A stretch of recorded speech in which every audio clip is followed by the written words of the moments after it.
This is TTT Live. I'm DK Rostar. The Ministry of Health is giving an update on the status of COVID-19 in Trinidad and Tobago. We're bringing you live coverage on TTT, Talk City 91.1 FM, and on Facebook at TTT Live Online. We go now to the Manager, Corporate Communications at the Ministry of Health, Candice Alcantara.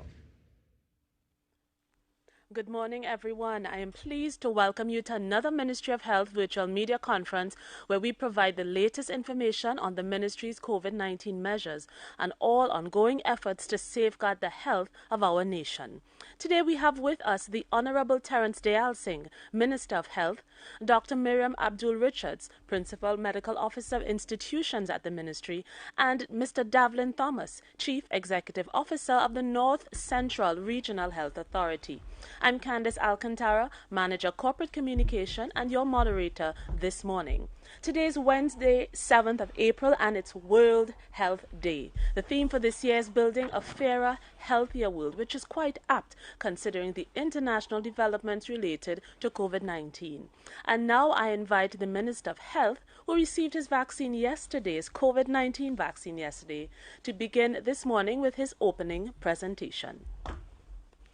Thank you. Thank you very much, Candice. Good morning to Dr. Miriam Richards. Good morning to the CEO of North Central RHA, Mr. Davlin Thomas. Very pleasant morning to ladies and gentlemen of the media and to all persons who are listening and viewing on the different platforms. Yesterday, April the 6th, 2021, is probably the most significant day in the history of Trinidad and Tobago when it comes to public health and public health interventions. In facing down a global pandemic, which is now seen to be a 1-in-100-year event, we started our national vaccination plan. So that in itself is significant. I want to thank everyone at the Ministry of Health and the 5 RHAs, 4 in Trinidad, 1 in Tobago, who worked with us, who planned sleepless nights, worked over the Easter weekend to have a successful rollout yesterday. Yes, there were some operational issues, as you can imagine, and we will face those down. But by and large, yesterday was a tremendously successful day. What are some of the positives that we could take out from yesterday? One, that the public has faith in the vaccine, that there's a high level of vaccine acceptance in Trinidad and Tobago. That means we have an informed and intelligent public, and I want to congratulate the public. I want to really congratulate Mr. and Mrs. Trinidadian and Mr. and Mrs. Tobagonian. We will address the operational issues, and we have 2 persons this morning who can speak to that. Yesterday, I took the vaccine myself, leading from the front, as we say, with healthcare workers, and I am totally glad to have been vaccinated. I personally trust the vaccine and have faith in the vaccine. Otherwise, I would not have taken it. Based on that, I want to encourage more and more people to take the vaccine as we get more and more vaccines and we roll out more and more sites. I am sure one of the questions I will be asked, did I experience any side effects? And the answer is no.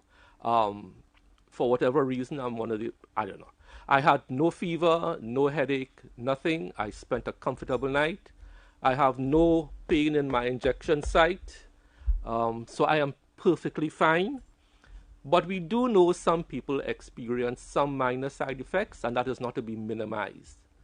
But as the doctors will tell you, you just take your little paracetamol and you get over that 24 to 48 hour hump if you get any minor side effects.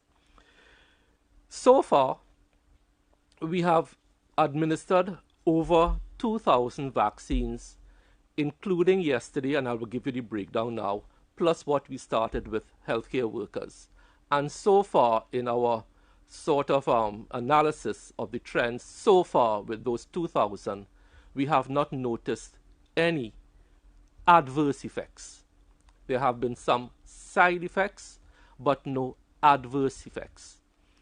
Those individuals who have had some side effects, as you had Nurse Privat here attesting to, and the doctor from Dr. Don Martin from Couva a few weeks ago, they did attest to some side effects that may have laid them a little bit low for 24 to 48 hours, but once they got over that, they are fine.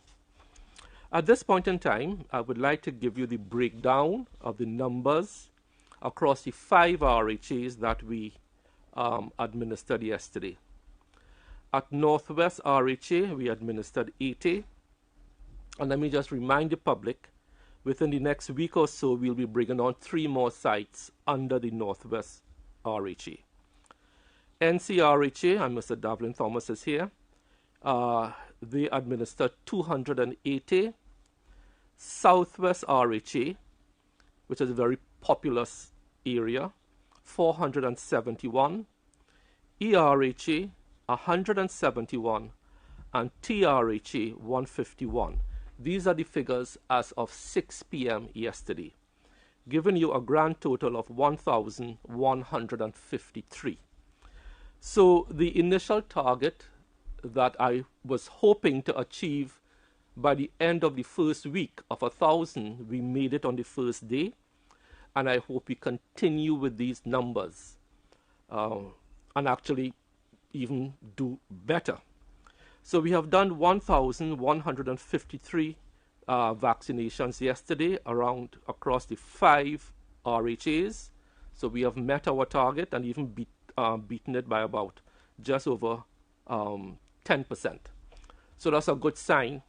And as I say, we'll be adding some more sites within the next 7 days or so under Northwest RHA. Let me explain the rationale why we could not bring more sites under the Northwest RHA. When the team, led by the CMO and including the RHAs, visited some of the sites in the inner city like Oxford Street, George Street, and Woodbrook, they found that these health centers, because you are in the city, they either had no parking or inside was simply too small to accommodate a safe amount of people being vaccinated. So we didn't want to delay the project while we brought on 3 more sites. So we have been working over the past couple of weeks, and we have looked at 3 other sites. I will inform the persons in and around Port of Spain and the media, hopefully by Saturday, when we have that concretized, so our numbers under Northwest RHA should then go up significantly. So that's my little update for this morning, and I want to congratulate everybody. Today is World Health Day. Today is a significant day, coming a day after the start of our vaccination program. So it's very apt that we celebrate World Health Day today, a day after we started our vaccination program targeted to healthcare workers and those most vulnerable in society. So we are happy for that. That's my report this morning, Candice. Over to you. Thank you very much, Minister. And we now invite Dr. Miriam Abdul-Richards to give us the clinical update and also address some other matters related to the COVID-19 vaccine rollout. Thank you ever so much, Ms. Alcantara, Honorable Minister, my colleague, CEO Davlin Thomas, members of the media, and good morning, Trinidad and Tobago.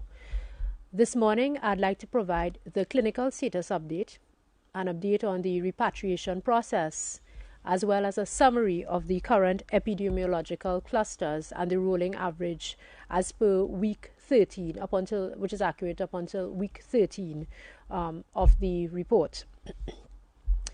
As of 4 p.m. yesterday on April 6, 2021, media release number 686, there were an additional 22 positive cases of COVID-19 that were confirmed. This takes the number of active cases to a number of 392 positive cases, which are distributed as follows: 325 persons in home self-isolation and 38 persons in hospital. The breakdown of persons in hospital is as follows.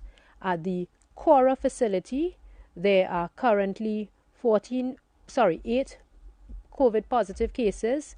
At the Couva Medical and Multi-Training Facility, 17 cases, of which 14 are ward level and 3 are ICU patients. And at the Scarborough Regional Hospital, there are 13 cases at this time. At the day-based step-down facility, there are 7 persons who are in step-down care and being managed. Thus far, the number of persons tested has been 114,420, with a total positive cases of 8,214, and we have had 145 deaths so far. We would like to extend our condolences to the family members of the deceased at this point in time. As of 8 a.m. this morning, there are 251 persons in state and state-supervised quarantine, and that is spread over 13 facilities and some vessels in which we work with the essential services sector.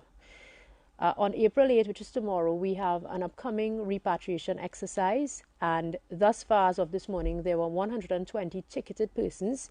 Approval was granted for 140 persons, and we expect a turnout by this evening of about 130 persons. Again, the Ministry of Health and the Ministry of National Security work in collaboration with each other to ensure that there is a safe return of all nationals abroad as well as persons within the essential services sector.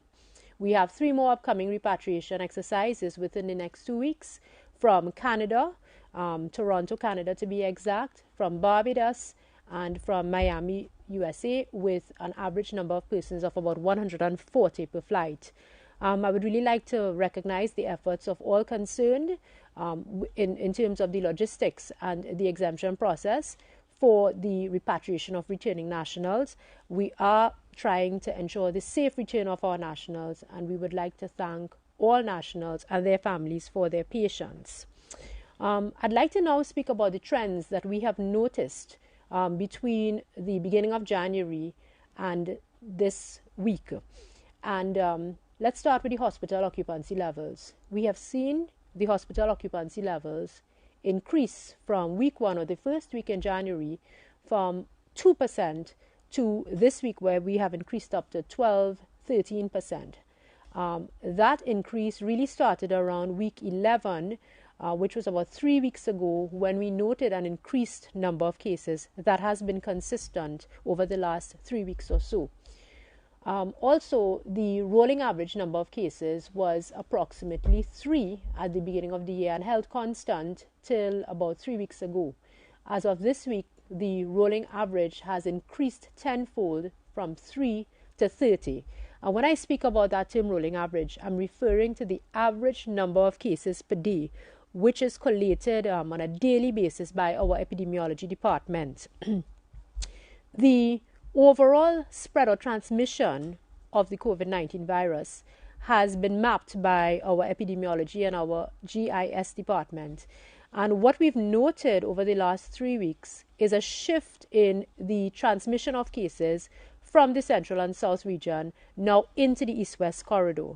It means that we are now seeing a national or transmission of the COVID-19 virus throughout the country. So it's no longer restricted to the central and south regions, but now going onto the east-west corridor with a similar prevalence rate or a similar number of cases as the central and south areas. This really emphasizes the need for all of us to exercise our COVID-19 mitigation measures, in terms of protection for the COVID-19. Now, I'd like to remind members of the population that also although we've had a successful rollout of the vaccine starting yesterday for members of the population, the COVID-19 vaccine is just an additional layer of protection for persons and for our population. Additionally, I would like to remind persons who have been vaccinated to continue with their COVID-19 measures or measures to reduce the COVID-19 virus. So you need to continue practicing the 3 W's, which are watch your distance, wash your hands, and wear your mask properly. Despite the ability of the parallel healthcare system to really have higher occupancy levels and its resilience, as well as the onset or commencement of the COVID-19 vaccination drive by the Ministry of Health, we need to be cognizant and exercise our personal responsibility in terms of reducing the transmission of COVID-19. And as I close, I would like to again appeal to members of the population on behalf of the Ministry of Health and the government to continue practicing the 3 W's. Let's all wear our masks properly, let's watch our distance, and let's wash our hands. And of course, if you're ill or unwell, please stay at home and contact 877-WELL for testing. And let's protect our families, our staff members, our workforce, and members of the population. Thank you. Thank you very much, Dr. Richards. And today we begin a series of interviews with chief executive officers from the regional health authorities to bring us all up to date on the COVID-19 vaccine rollout in the facilities under their remit. We begin this series with Mr. Davlin Thomas, CEO of the North Central Regional Health Authority. Honorable Minister, Dr. Richards, Ms. Alcantara, members of the media, happy World Health Day. Yesterday we had a very engaging and exciting day. We, as the minister indicated, we would have vaccinated 280 persons. That consisted of staff and non-staff vaccinations, which the breakdown though is Chaguanas Health Facility, 78, St. Joseph Enhanced Health Center, 76 persons, Arima District Health Facility, 55 persons, La Joquita Health Center, 71 persons. It was critical for us to ensure that we had contingencies in place, the structure in place to facilitate the vaccinations. Those are a lot of the rollout plans. Prior to the vaccinations yesterday, persons with NCDs would have been targeted and called. Appointments were made to ensure that they were there for the appointment. We had an extremely high vaccine acceptance, as the minister would have mentioned. That resulted in a number of persons as well showing up at the facilities to have appointments. Simultaneously, we would have been managing an increased number of calls to the hotlines that we would have identified on the ministry website. So there are some improvements that we will put in place by the end of day today. There will be other telephone numbers that persons would be able to call to ensure that they can have their appointments made. That is simultaneously while we call our usual NCD patients to continue generating appointments for them. In addition to that, we anticipate during this week we will build capacity by providing other pre-registration possibilities online as well, parallel to the one that is being placed engaged at the ministry level. The hotline, the numbers for the Chaguanas area, for example, are 378-4374. St. Joseph, it's 378-3707. La Joquita, it's 380-1844. And Arima, at Arima, it's 380-1844. And at La Joquita, it's 380-1704. We anticipate we will be continuing throughout this week with the improvements in the system as we go. We were looking at the numbers. It seems today we've already see at the Arima Hospital, the health facility, we already have 40 persons vaccinated. At Chaguanas, over 40 persons vaccinated, which is an increase already from yesterday. St. Joseph, we have about 30 persons already, and La Joqueta, we're in the 20s. So we anticipate that we will have increased numbers as we go along. In addition to that, the calls that are coming in for appointments are approximately around 250 to 275 per line. Those are the appointments that are being made on a daily basis. Thank you, Minister. Thank you very much, Mr. Thomas. And we go now into our question and answer segment. Media representatives, it's your turn to direct questions to the panelists. And we remind you, state your name and the name of the media house that you represent before asking 2 brief questions, please, and ask both questions at the same time. This morning, we begin with questions from TTT. I'm sorry, Mr. Lalat, can you start again? We didn't hear you at the beginning. Yes, hi, good morning again. Sonal Lala, TTT News. To the Minister, I know there was confirmation yesterday that the Indian vaccines are due to arrive next week. Do you have any information as to the expiration dates, and if these vaccines would be used as the second dose for some of them, if a portion would be used? And second question, we've gotten reports of a long wait time to call to register for the vaccines, somewhere between 1 hour and 3 hours in some circumstances. Is the system overwhelmed at this point in time, and are there any systems in place to be implemented to reduce that wait time? Thanks. Thank you. So I will take the first question, and I will leave the second question to the operations experts. So we expect the 40,000 doses from Serum Institute of India on Monday, as indicated. Before I answer your question, I really want to thank everyone who was involved in this, from the Honorable Prime Minister, who wrote his counterpart, Prime Minister Modi of India. So thanks to both Prime Ministers. There's an unsung hero in all of this, and that is our High Commissioner in India, His Excellency Dr. Roger Gopal. That High Commissioner worked literally day and night across time zones, he and his staff. It was really a team effort between His Excellency Dr. Roger Gopal, my colleague Dr. Amory Brown, and a lot of thanks have to go out to them.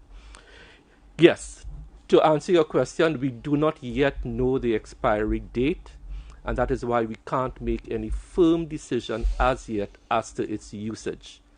As the CMO would have explained, when we got the COVAX shipment, it is only when it arrived we knew what the expiry date was. So at this point in time, I have no advanced knowledge of what the expiry date is. The only information we have, for which we are thankful, is that the 40,000 doses are coming in next week, Monday. So we wait. Okay? Thank you very much, Sonal. And we go to Dr. Richards to begin answering the second question, and maybe Mr. Thomas may jump in as required. So thank you, Sunil. First of all, the RHAs all had persons conducting site visits and observing the vaccine administration process. The Ministry of Health also had a team that was on site at all of the health centers to really understand the constraints, to mitigate risk, and to also put in systems to improve what was going on yesterday in terms of vaccine administration.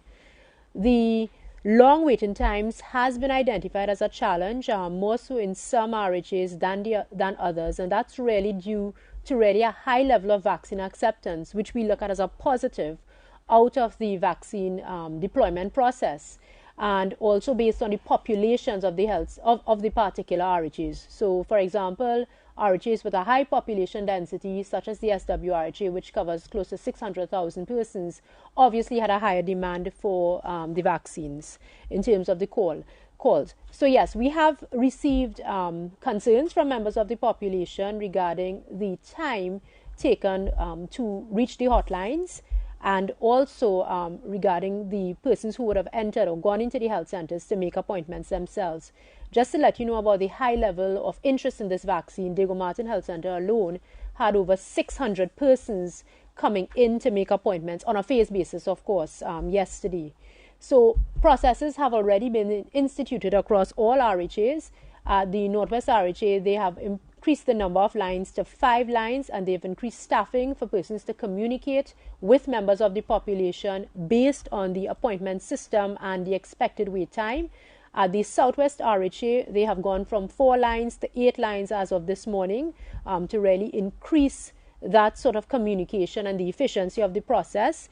We are in the process of increasing staffing levels by Friday of this week so that the lines are properly manned, and also we are having staff such as physicians and nurses manning the lines as well, so all concerns and questions about the vaccine can be answered at that time. The Ministry of Health is also looking at an online system within the next week that would really increase the accessibility of the vaccine and access with respect to a more efficient appointment system. At the NCRHA, I'm going to pass over to CEO Thomas because he will give you a really up-to-date and operational update regarding the systems that have been put in place to increase the number of calls and the efficiency of the appointment system. Just to emphasize that the persons who actually had appointments are generally seen and receive their vaccinations around the time of their appointments. So that we felt was going pretty smoothly. What that person can expect do is that post-vaccination, just after you've had the vaccination, there will be a 25 to 30 minutes where we will take you to a treatment room so that you'll be observed for the 25 to 30 minutes. So you need to cater for that kind of time as well. The appointments is where we saw the high or the extremely high vaccination the number of persons who accepted taking the vaccines implied that we had large numbers of persons who showed up. We increased the capacity for us to be able to deal with those, particularly those persons who just came off of the street, and simultaneously to engage the calls, those numbers of calls. We will increase as well the number of lines or phone lines that will become available to persons for each facility to call by this afternoon. But simultaneously, we're improving we've already increased the capacity to engage the growing number of persons who are showing up at the facilities and increasing simultaneously the pre-registration capacity via the internet and simultaneously the number of telephone lines available that will be available. Thank you very much, Dr. Richards and Mr. Thomas. And we're very happy for all of this interest and quite high levels of vaccine acceptance at this time, and we will continue to adjust as we move forward.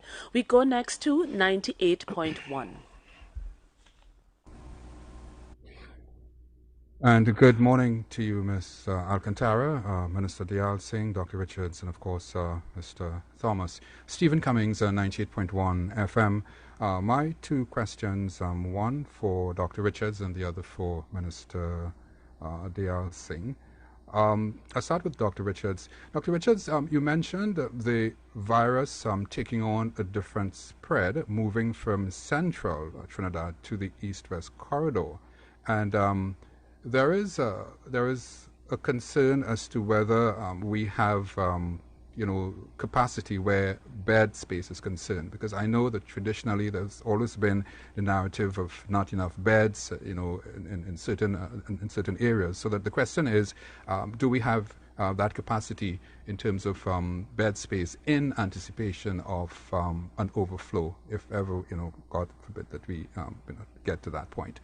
And the next question, Minister Dayal Singh, there was, as you know, a report which came to us after the Prime Minister would have contracted COVID-19. We just wanted to get an update as to whether there was any further development by way of reports that would have come to you, just basically getting an idea as to his condition at this time. Thank you. Okay, thank you. So I'll take the second question first, and part of the first one. Mr. Cummins, there was never a time in the past year with our COVID response where we ever ran out of beds. So I just want to correct that. And let me just say it again. There was never a time when a COVID patient who needed a bed, ICU, HDU, ventilator, did not have access to it. Dr. Richards will expand on that. 2, on the issue of the Honorable Prime Minister, as I said yesterday, the Office of the Prime Minister will send out bulletins, as they have done in the past, keeping the country appraised of the progress that the Honorable Prime Minister is making. I can confirm that he did make a social media post on his Facebook telling the country how he is, and I can refer you to that. Thank you very much. Thank you, Mr. Cummings, for your question. Again, I would like to emphasize and reiterate the Honourable Minister's statement, which confirmed that there has never been any sort of challenge with respect to bed spacing and bed occupancy since March 12, 2020, when the COVID-19 national response and the parallel healthcare system was initiated. At the peak of community transmission between July and October of last year, when we had the most cases and the highest rolling average, we did not go beyond 60% overall hospital occupancy. Now, at this point in time, we have 6 hospitals that have been operationalized that are designated specifically for the management of COVID-19. Of course, given the overall low hospital occupancy rates between December and February, AREMA was returned to the population for use under the traditional healthcare system. At present, there are approximately 330 ward-level beds that are accessible across these 6 hospitals, 30 ICU beds, which can be upscaled to approximately 90 beds because we do have the ventilators, consumables, staffing, and PPE to support this, and 57 high-dependency beds.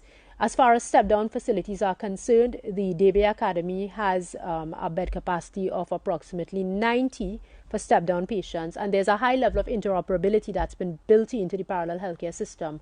So other quarantine sites can be switched from, let's say, a quarantine site to a step-down facility to manage an increased number of cases. So just to summarize and to respond to your question, Mr. Cummins, the increased spread is extremely worrisome, and we would like to ask persons in the population to be very vigilant. However, the parallel healthcare system at this point in time on hospital occupancy is at 12 to 13%, and so we are confident that it is resilient to withstand the increased number of cases. Thank you. Thank you very much. And we go to CL Communications, please. Are we ready with CL Communications? Hi, good morning, everybody. Wonderful. Good morning. I just wanted to find out, this came from the members of the public, and they had asked through the radio station here that the landline number for booking an appointment to have the vaccinations is a home line. Now, that's a claim by the members of the public. So I was just wondering, is this true and is this being looked at?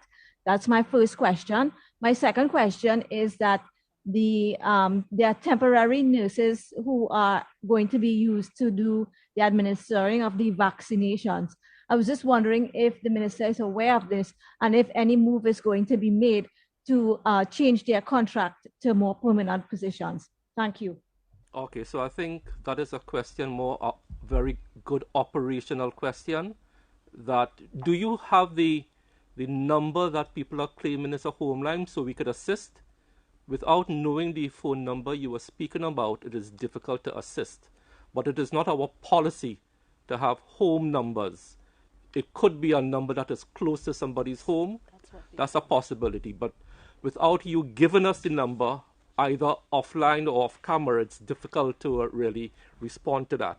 On the issue of nurses, I will turn you over to Davlin Thomas. Currently, the nursing staff that are providing the service, the vaccination service for us, they are DHVs. Those are very senior persons who are intrinsic to the system currently. We will be provided with additional support subsequently as the numbers rise. But currently we do not have primarily any temporary persons who are providing that service. Those are DHVs, and as I mentioned, very senior nurses in the system. Those are district health visitors. Thank you very much. And we go now to AZP News, please. Hi, good morning, Priya Bihari, azpnews.com. I just wanted to add, there have been reports to us that in Northwest RHA, their lines are a bit overwhelmed. We ourselves have called, and we are getting to go to get to make a recording, and secondly, the operator is not answering. So I know that is an issue. I just wanted to put that on record. And my second issue has to do with has the contact tracing been done to see where this new upsurge has come from? Is it has it been traced to a certain event or a certain behavior? Thank you. Dr. Richards. And Dr. Richards will respond. So thank you very much, Priya, for your feedback, which is indeed very helpful in us improving the vaccine rollout and the entire vaccine deployment process. So yesterday, the CEO and the executive team of the NWRHA actually had a review meeting in the evening, up until late in the evening, to identify the deficiencies, gaps, and challenges. We would like to reiterate that this is a learning process for us, and we are in the business of continuous improvement.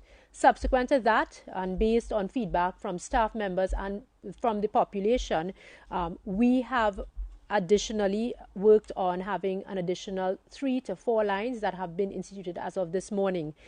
We also have ramped up training and staff to basically have a better communication with members of the population. So we are hoping that this issue will be resolved within the next 48 hours. This has been a major item for the improvement of the process at the NWRHA. And again, it reiterates and emphasizes the high levels of vaccine acceptance, for which we are very grateful. With respect to the contact tracing for the increased number of cases, that falls under 2 areas. The primary contacts, which are the relatives and persons who were in close contact with the initial cases, which we have seen a large number of cases for. And we've also seen a large number of new cases, which demonstrates that there is a community transmission element that's ongoing.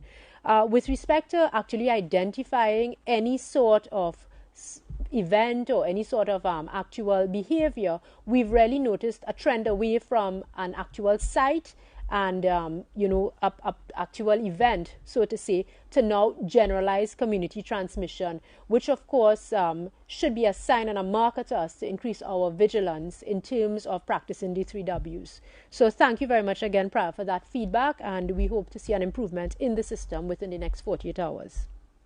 Thank you very much, Dr. Richards. And just to advise, the additional numbers for Northwest Regional Health Authority for vaccine appointments are available on the Ministry's social media page and on the Northwest Regional Health Authority social media page. These additional numbers are 285-8988 or 285-8993. The extensions are 1205, 1231, or 1239. We go now to Newsday at this time. Good morning, Nurse Fraser from the Newsday. My first question is, can the ministry say through which medium more of the appointments would have been made through, if through call or people showing up like we saw yesterday? If the data is not readily available, I'm fine with getting it afterward. And my second question, I know, Minister, you had said there is still no set date for the arrival of vaccines from Africa Medical Supplies.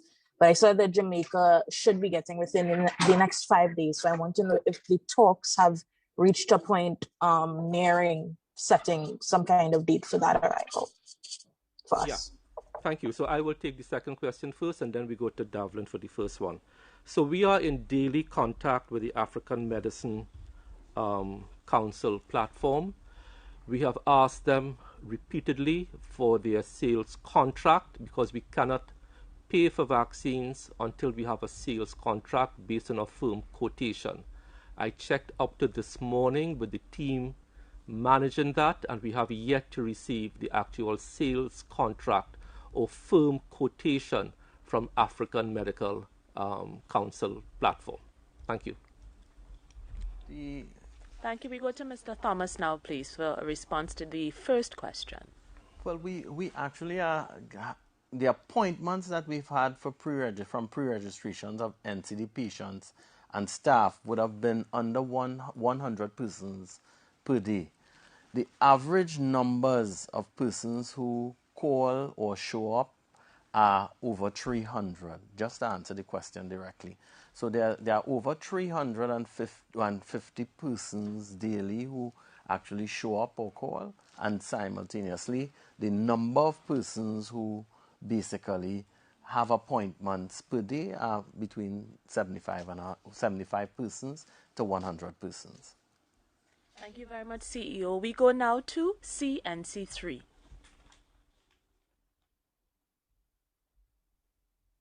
Hi, good morning, Minister. This is Annalisa Paul for Guardian Media Limited. You mentioned earlier that there were side effects, no adverse effects, but side effects noted in persons who would have taken the vaccine, would have been administered, the vaccine would have been administered to yesterday. Can you tell us what side effects were noted? And in relation to the AstraZeneca vaccine itself, concerns have again arisen as to blood clots appearing in persons who would have taken that particular vaccine. Can you speak to those concerns again? And the last question is, can you remind the public what the wait time is during the first and second doses? Because we've had a report coming into us that somebody has been given an appointment for 3 months in which to receive her second dose. Thank you. Let me go to Dr. Richards to respond. Thank you. Okay, Annalisa, again, thank you for your questions. This really helps us in terms of our vaccine education drive. So I'll start with the question regarding side effects, which of course are different from adverse events, of which we had none.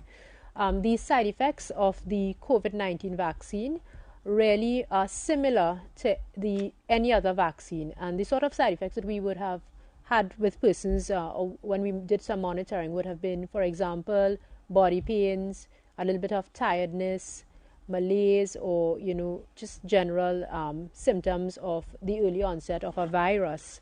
And what we found is that these symptoms really have resolved within 24 to 48 hours with no major issues. Of course, what we really look for when we do the 20 to 30 minute assessment with physicians on board and all the necessary precautions would be adverse events such as a severe allergic response or what we refer to as an anaphylactic response. The second part of your question dealt with the dosing regime for the AstraZeneca vaccine. And the CMO, based on technical advice and international evidence from the WHO, which of course is the international or global authority, has previously indicated that really and truly the gap between the first dose of the AstraZeneca vaccine and the second is between 8 and 12 weeks. From what have been observed or what has been observed and the guidance given to our healthcare workers in vaccine administration, we've advised a 12-week interval between the administration of the first vaccine and the second. So that sort of question that you asked from a member of the population regarding the 3-month gap or spacing period is accurate. Okay, so that is within the Ministry of Health's policy on vaccine administration. The third part of your question dealt with the concerns about blood clots. And yes, that has been noted in some countries. Of course, with any vaccine, there are adverse events that would have been noted. However, the risk or the benefits versus the risk of the vaccine are increased, really the benefits outweigh the risk for the administration of the vaccine. With respect to the blood clots, we have a system in place for monitoring persons who have been vaccinated, and so we would be noting if this occurred. Also, when we look at the actual incidence or the actual number of persons or percentage of persons who experience blood clots out of the total number of persons who've had blood clots, it's extremely small and very low as compared to other situations or other clinical situations that would result in blood clots. So thank you very much for your questions, and I hope this has provided some insight into the vaccine itself. I just want to remind the public, and thank you, Annalisa, for raising that issue about the gap between the first dose and second dose. As the CMO would have said, and as all the international evidence has shown, when the AstraZeneca vaccine first came out, the interval at that point in time was 14 days, I believe. And then with time, with experience, and with new evidence, it went up to about 28 days. Now, as the CMO has explained, when you get the second dose, after 8 to 12 weeks, the percentage protection actually goes up to the 90s. So that is the reason why we are recommending the 8 to 12 week window. So you are spot on when you said that somebody could have been given a return date for 3 months. It is actually well within the guidelines because the current evidence is showing that at that point in time, the efficacy of the vaccine actually crosses 90%. So you really raise a very important issue, and I welcome it and thank you for it. Thank you very much, Minister. We go to TV6. Morning, everyone. Urvashi from TV6. Minister, last week at a GSC, the CMO would have said that in order to achieve herd immunity, 1 million persons in CNC approximately would require vaccination against COVID-19. And that would be 2 million doses of the vaccine if we're talking about the 2-dose vaccine. How does government intend to fund this? Because we know the 6 billion will not be enough. The 6 billion allocated will not be enough. So how does government intend to fund this, given that at least the Supermarkets Association has said that there's been no sort of dialogue between government and them? That's my first question. Secondly, just to go back to Stephen's question, the Prime Minister was in fact confirmed with the virus just yesterday. Whereas you've deferred all questions on his state of well-being to the Office of the Prime Minister, there's still a question as to the health care that will be afforded to the Prime Minister. Of course, he's in Tobago, and I think people in the country would like to know what arrangements are in place, how quickly can he be brought to Trinidad if need be, care in Tobago and so on. He is, of course, the Prime Minister of Trinidad and Tobago, and persons would have believed that all efforts should have been made to prevent him from getting the virus. Now that he does have the virus, the efforts being made to ensure that he gets that best health care. That's my second question. Thank you. Okay, thank you. So funding of vaccines, as I have said previously, there's something called, when a cabinet notice pass, source of funds. We can fund vaccines, as I have said in this program, source of funds, loan funding via IDB. I have also indicated we have loan funding via the World Bank, and the Minister of Finance, if I recall correctly, about 3 weeks ago, indicated that the Ministry of Finance is also prepared to fund the vaccines, right? So those are the 3 major mechanisms, source of funding to fund the vaccines. In addition to funding vaccines, we are also getting some vaccines, like from India, 40,000. We expect 100,000 from China when that becomes available, which are at no cost. So the funding for the vaccines, the source of funds, when Cabinet approves funding, then you go for source of funds, could be loan financing or via the Ministry of Finance from whatever source they deem fit.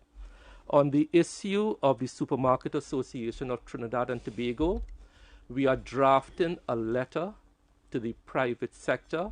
It is with the legal department to respond to them because the issues raised are more legal and technical than medical. The letters are being drafted, then they will go to the Honorable Attorney General for sign-off because they raise serious legal issues. So I'll be corresponding with them once the Honorable Attorney General signs off on the letter. On the issue of healthcare for the PM, that is being handled at this time by the Tobago Regional Health Authority, and his medical team will make all necessary arrangements for optimal care, whether in Trinidad or in Tobago, as they deem fit. Thank you very much. Thank you, Minister. We go to Wired 868. Hi, good morning, everyone. Fayola Bostic from Wired 868. My first question has to do with the members of the public who will wish to get their vaccines, who are not in the NCD clinics, but they do have NCDs. How do they show documentation or prove that they do have NCDs and are eligible for the vaccine? My second question is whether or not the government has already received a quotation and paid for the second shipment expected of 100,000 or so vaccines from the COVAX facility. Okay, so Mr. Thomas will take the first question and they'll come back to me for the second one. Bonus area, you call the hotline at 378-4374. That's 378-4374. St. Joseph area and thereabouts. 378-3707.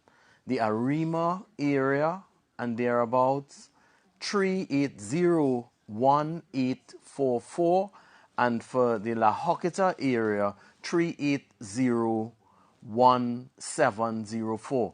These numbers are also on the Ministry of Health website, along with the numbers that are available for calling for the other areas within Trinidad and Tobago.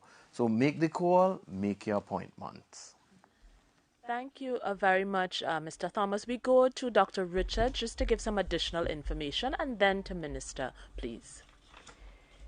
So the current process, Fayola, that we are speaking of here would really involve the persons making appointments either by phone or walk-in.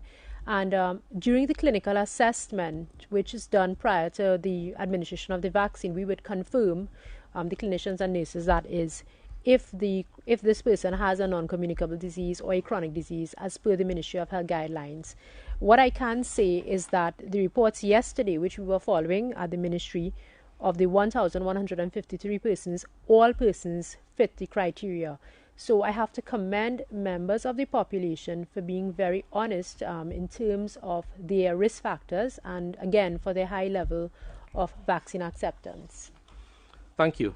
I will now, the question about payment falls directly in my garden. That's a policy issue. So let me explain the general process as to how Trinidad and Tobago purchases vaccines, as we have been doing for decades through the PAHO revolving fund.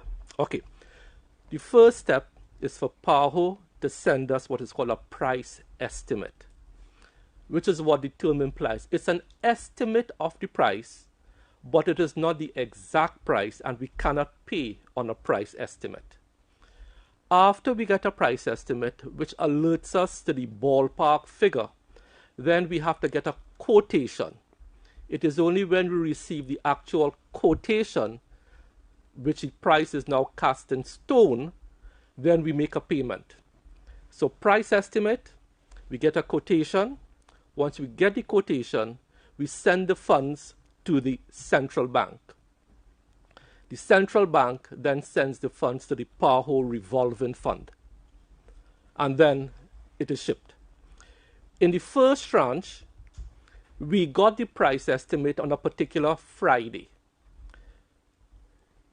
Normally, the actual quotation under normal circumstances will come 1 to 2 days after the price estimate. This being the first shipment from COVAX, it took us a week to get the actual quotation on which we can pay. So we got the price estimate, I believe, on a particular Friday. Then we were told we will get the quotation on the Monday. Didn't happen. Tuesday didn't happen. Wednesday didn't happen. Thursday didn't happen. We got it on the Friday. So it took us a week. When we got the price estimate on the Friday, we made the payment to the central bank on the Monday, and then central bank will then forward those funds to PAHO revolving fund. So that is what happened with the first shipment. The second shipment that you are asking about, we have not yet received the price estimate for the 77,000 doses, but it is going to be in the same ballpark figure of around $4.41 US per dose. However, you may recall I indicated earlier that CARPHA had some grant funding to put towards vaccines. There was not enough time to apply that to that 33,000 doses. If we had attempted to do that, it would have slowed down the process even further. So that grant funding that CARPHA has under the EU, we are now going to be applying it to the second batch. So the actual price that we may be paying for the second batch, because we have the time to facilitate that grant funding, may be actually less than the $4.41 US per dose. So I've given you the process. I have given you how it applied to the first tranche and how it is going to apply to the second tranche. Okay? Thank you very much. Thank you, Minister. And now questions from Radio Tambourine. Yes. Good morning, Clayton Clark, Radio Tambourine. With regards to the vaccine. Yes, good morning, Clayton Clark, Radio Tambourine. With regards to the vaccines, well, we were told that no children will be vaccinated. Has that decision still stand any consideration or thought of when children will begin receiving vaccination? That's my first question. And my second question, with regards to inter-island travel, particularly from the Port of Spain end on the ferry, we got calls about the whole protocol at the ferry. I myself traveled there, and there's concern about the social distancing and the way people are seated while waiting to board the vessel, and the whole awareness and sensitizing of persons as to the need to maintain the protocol, particularly with the holiday travel and the added movement between the two islands during this Easter time. So that's an observation and concern raised by persons. Those are my two concerns. Thank you very much. Thanks a lot, Mr. Clark. Again, another excellent question that will increase our vaccine education drive. The Ministry of Health is guided by the WHO, which of course is guided by a very robust process in terms of the vaccine administration and all facets related to it.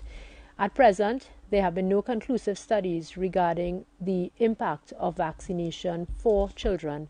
And so the Ministry of Health continues to be guided by international guidelines, which really have not advised or do not recommend the vaccination of children. This additionally would apply to pregnant women. So those two groups at this point in time are not given the COVID-19 vaccine. The second question was referring to the COVID-19 protocols on board the inter-island ferry for inter-island travel. And this question, as per the Port Authority and NIDCO falling under the Ministry of Works and Transport, really should be directed to the Ministry of Works and Transport. What I will say is that, of course, the Ministry of Health will provide the required technical guidance and assistance to the Ministry of Works and Transport. So thanks again, Clayton. I hope this has answered your questions. Thank you very much, Dr. Richards. We go to Express newspaper. Good morning, Kimbo Jang from the Express. Minister, I will ask you to go back again to the PM and hopefully not ask you to encroach on anything you don't want to get into. But any update that you could share in terms of contact tracing and what may happen in terms of other members of cabinet possibly ending up being isolated, having come into contact in some form with the Prime Minister. Also directly, could you tell us whether or not the National Security Minister, Mr. Stuart Young, is in quarantine?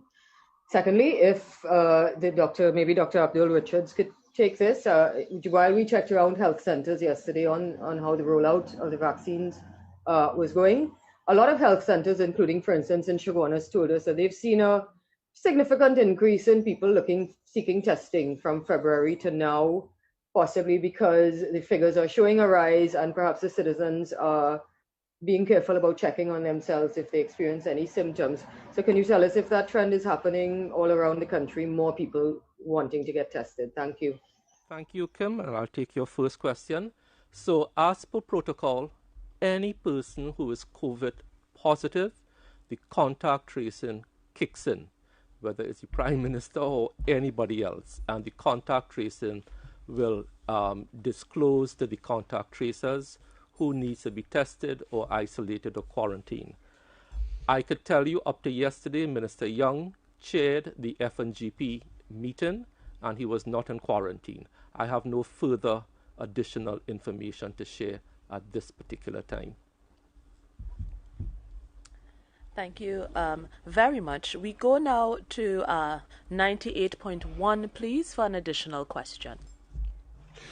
Yes, thank you again, Ms. Alcantara. And Minister Dayal Singh, I wanted to find out how that process is being rolled out, having to do with the actual recording of the vaccinations. Now, you know, in any process, you know, one is always prone to human error. Is it that there is a hard copy, you know, system together with the digitalization system, or is it just hard copy? How is that system to ensure that that we have the right numbers at the end, because we are, you know, working as against in line of targets with this initial 33,000 vaccines. Thank you. Thank you very much. That's a very good operational question. The answer is we are doing actually both systems, I believe, but Mr. Davlin Thomas, who is more involved in operations, will give you a better answer.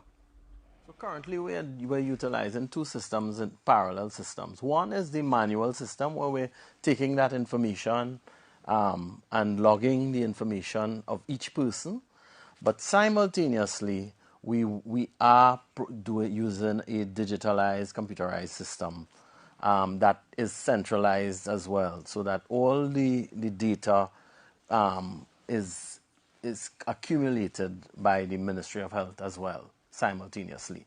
So during the actual vaccination process, two systems. One is a manual system where we actually provide we log the data from each person, which includes the demographic information, the clinical information, and so on.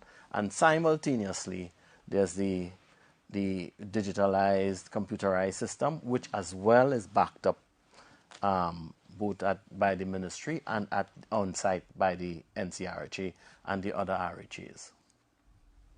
Thank you, Mr. Thomas. We go to CL Communication for a follow-up question. Hi, good morning again. I was just wondering, the increase in the spread of cases on the East-West corridor, is it because of the congregating or because of the activities over the Easter Shelter Baptist and the Holy celebrations?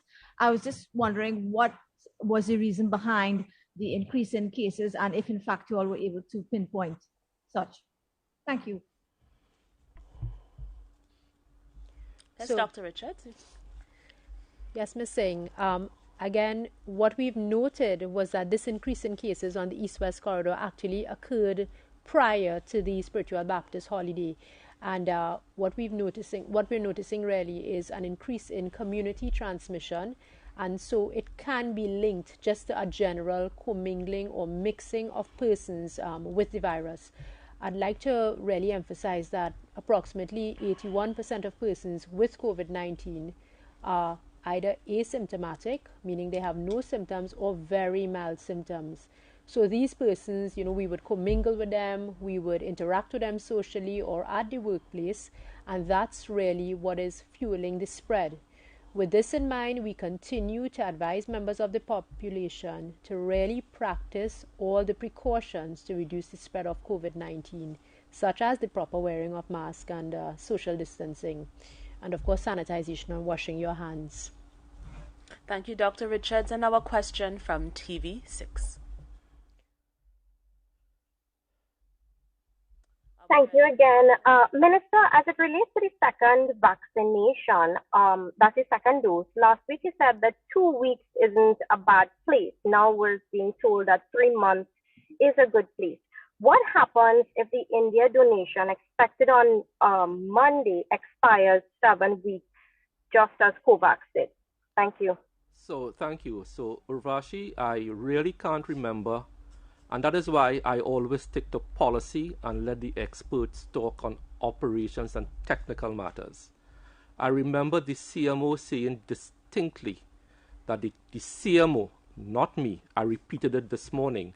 I remember the CMO saying distinctly that the time interval between doses has increased according to WHO's recommendations and current thinking from 21 to 28 days to now 8 to 12 weeks.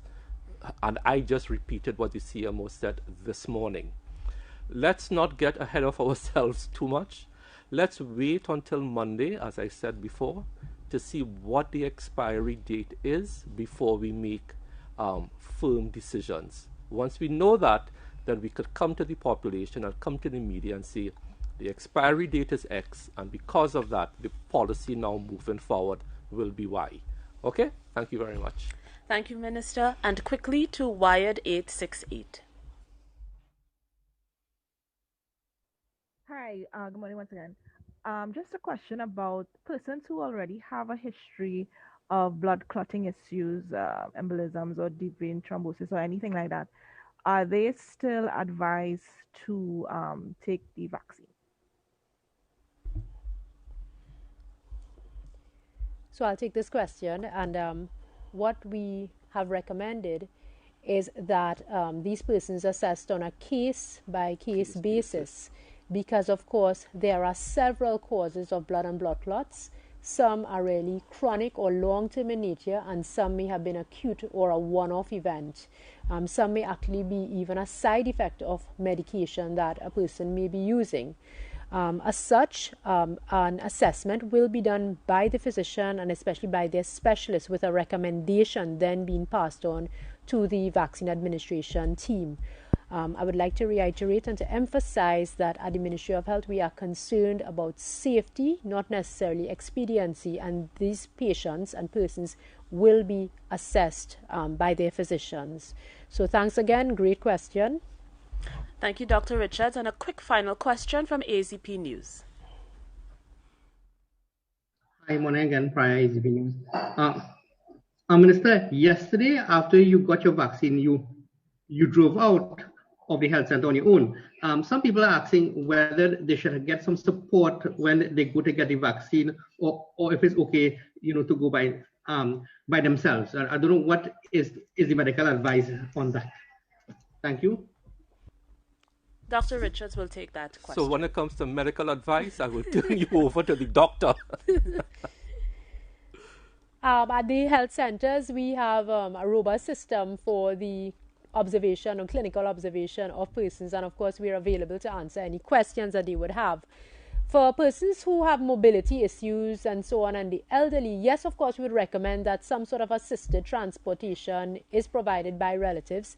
We actually have ambulances within a 5 km radius, or that are on call out, or we have ambulances stationed on site. A lot of our centers also have emergency doctors that are on site and are close to accident and emergency rooms. So in response to your question about additional support, again, it would depend on the actual patient and their mobility, their ability in terms of transportation and so on. But we believe at this point in time, our precautionary measures are sufficient to really assess somebody if there is an issue. And of course, we have measures in place to mitigate risk. That is through the ambulance service system, the presence of A&E physicians or accident and emergency physicians that are at the sites. So thanks again, Prior. Thank you very much, Dr. Richards. And we go to the Honorable Minister of Health, Terrence Deyalsingh, to close off today. Thank you very much, Candice. And I really want to thank the media for your very erudite questions this morning. It clears up a lot of issues in the minds of the public. We take very seriously every concern that the members of the public have. These are your concerns and they are real. And we are here to address all. So we welcome the questions that come to us via members of the media. You are doing a wonderful job by raising these issues. As we close off, I just want to remind the public that in phase 1, we are vaccinating persons over 60 with comorbidities, most high-risk persons, both within and outside of the public health sector. We are vaccinating our healthcare workers. Once the vaccines come in on Monday from India, and we determine the expiry dates and all of that, there are already plans in motion to accelerate phase 2. Phase 2 will be people like essential workers, which includes government, opposition, councillors, and so on. However, right now, any member of parliament or senator who falls into the over 60 group with NCDs, they are free to access the vaccines because they are also a member of the public. But we'll be treating our special groups in phase 2 like police, defense force, army, fire, teachers, etc. with specified dates and times together with members of government, members of opposition, local government councillors, senators, etc. So when we get those doses in, we'll be going deeper into phase 1 and starting phase 2 concurrently, because it means in country we would have 40,000 extra doses. So we face up to the challenges, we acknowledge them. It was to be expected, but we are heartened by the turnout, we are heartened by the response of the public, and we continue at the Ministry of Health and the RHAs to build a resilient system to trust the vaccine. And I want to thank everyone who has made their contribution towards this drive in the recent past. In closing, it is incumbent upon all of us to wear our masks, to social distance, to wash your hands,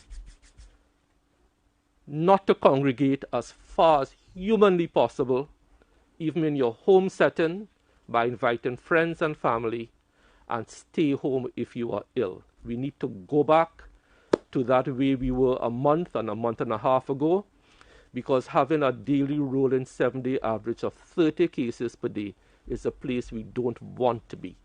So thank you all for tuning in, and thank you Trinidad and Tobago and the media for your very good cooperation.